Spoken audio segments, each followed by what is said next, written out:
Hi everyone, Armoured Pants here, and I have another review for you in a Russian line. This is the Tier 8 tank destroyer, the ISU-152.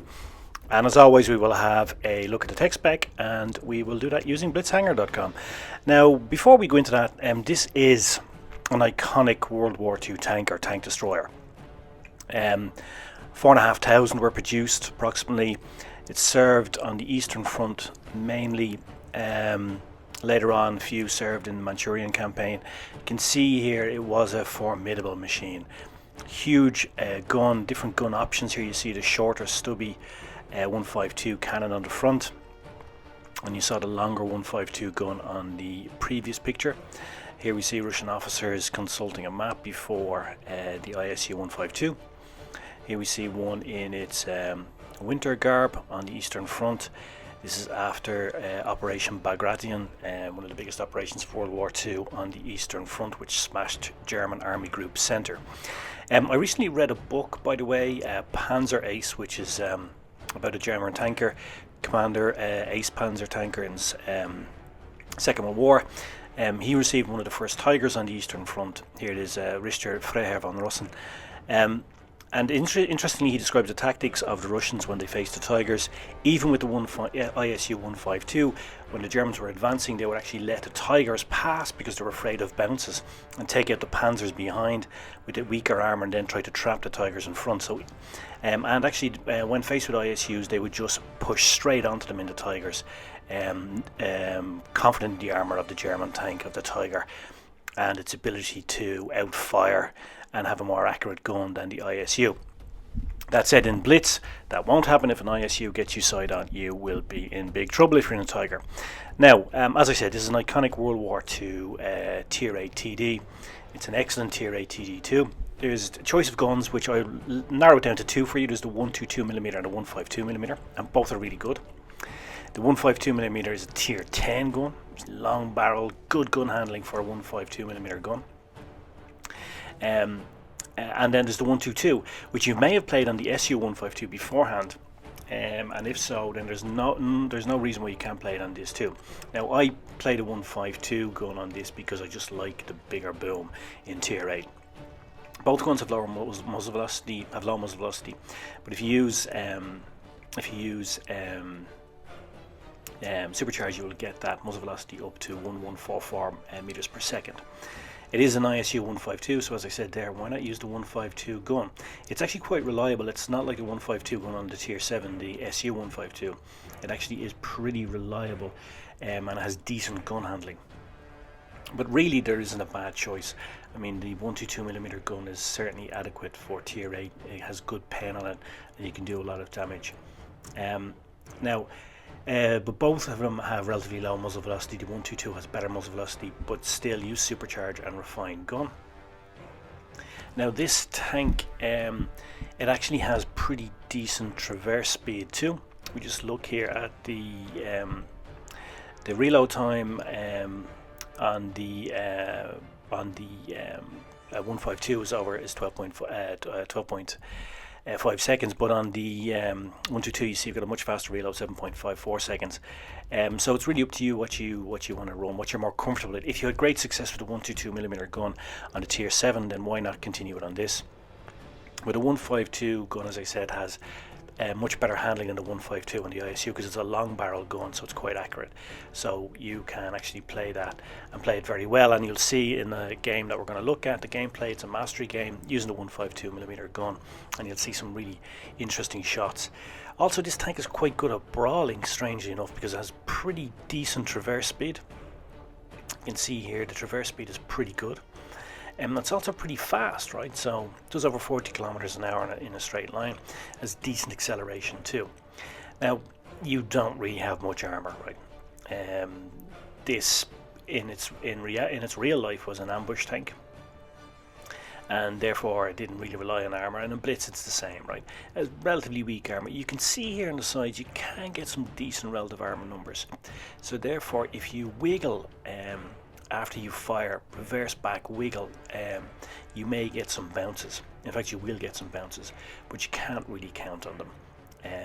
You need to really play this tank at the start of the game, especially as a support tank, moving up to taking up those sniping positions, those areas in the map where you can farm damage, and then you will have a lot of joy. Now, as you can see, this tank is very vulnerable if you're going up or down hills, and because you're up at tier 8, you're going to be playing against tier 8, tier 9s. You're going to be playing against some big guns, your own compatriots in this, you know, Borsigs, waffle tractors, T30s, and they can do a lot of damage on you. And so therefore run 2 repair kits, because you don't want to be stuck out in the open. And be careful going up and down hills if you don't know where the big guns are, because they're normally in elevated positions, they're normally unseen, unspotted, and therefore they can do a lot of damage on you if you're spotted up. So just be aware of that. Now you can see here front on, there is a little bit of armor, but not much. But if you wiggle and jiggle, you can actually create, as we said, those high relative armor numbers. So fire, move back, wiggle the front, and you will get some bounces. The worst thing you do is just sit there and let somebody get a bead and make an easy shot, an easy pen for them. Now, as we said, in terms of tactics, long range sniping, obviously, it's pretty good at, right? Not going front line, absolutely not. Long range sniping, it's very good at. Sitting at the back, supporting your heavies, supporting your team, farming damage, allowing somebody else spot for you. But it is fast enough to move around the map, so you can, if you want to, particularly when you're more comfortable with it, move with your heavies and support them. You can even, because it does over 40 kilometers an hour, you can even move with your medium tanks if you want to. But do this when you're more confident with the tank, when you have more skills and you're more familiar with its handling. But nonetheless, even if you are sniping, and you'll see I snipe in this game at the start, you can move then as the game develops, move up and support your heavies or your mediums, move where your gun is required in the game. Don't just sit at the back aimlessly, you know, use your brain. Now let's have a look at the in-game setup that I'm going to use on this tank, because as I said, there's a couple of options, particularly with the guns. Let's have a look at how I set up. So I'm running the 152 gun. You can see there, that is some gun, right? That is a massive big gun. Even for tier 8, this is a big gun. It will pen pretty much everything. Massive alpha rolls on the AP, and if you get a HE into something, you forget about it. And you will see here in the game, I actually get HE rounds into a waffle tractor and a Borsig, and I do massive amounts of damage. So remember to have HE loaded up too. The premium rounds, you don't really need too many of them, because with a 152mm gun and the pen it has, you don't need to use them very often. Here is the equipment setup.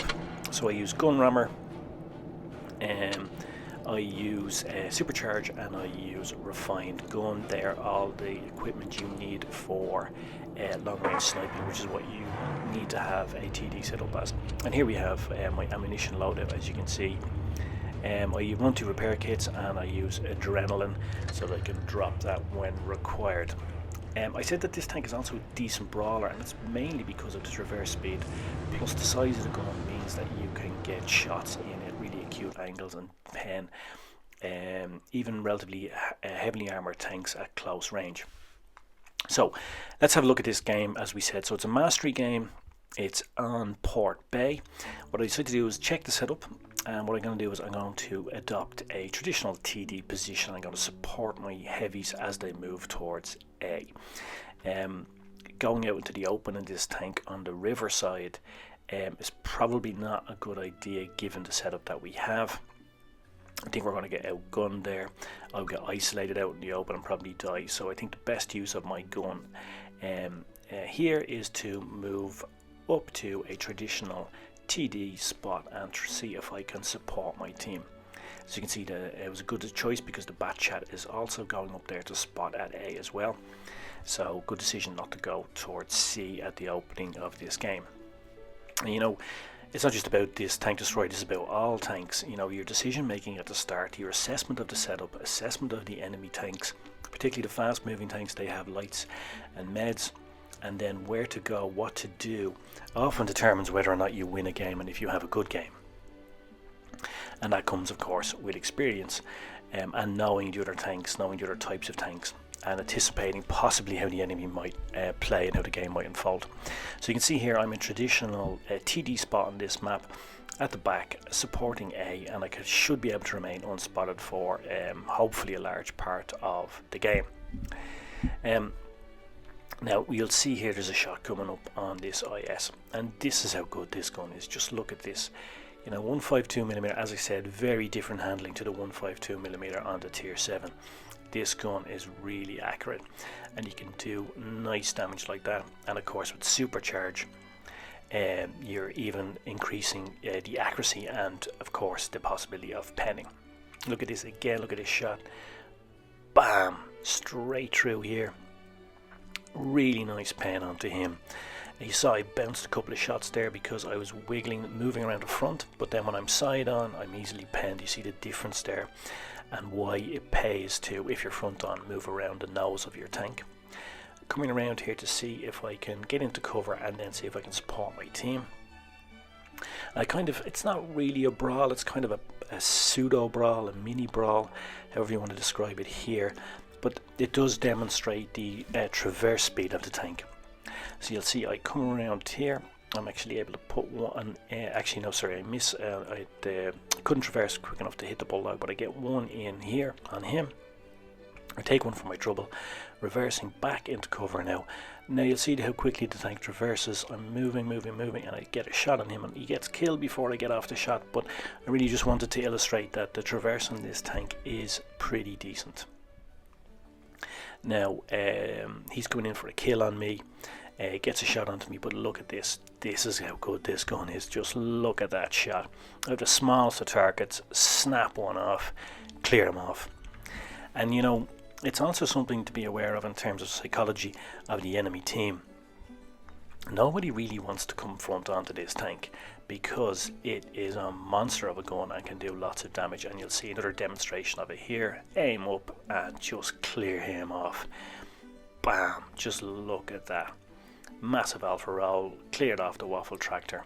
Now I'm almost dead, but I feel there's probably a mastery badge coming on, so what I decide to do is I go kamikaze here. I just want to get the biggest alpha roll possible on this Borsig. So I'm waiting, I wait until he pops up, and then I gotta roll out. And I know I'm gonna die if he targets me, but I really want to get the biggest alpha roll I can onto him. So I have HE loaded up, waiting for him to come along.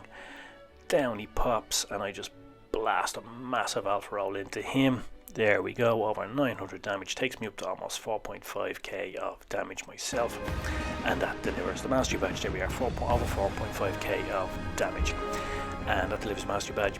Big carry from me as well on my team, 4.5k damage compared to 1.6 the next, and big XP as well, and that XP delivers the mastery badge.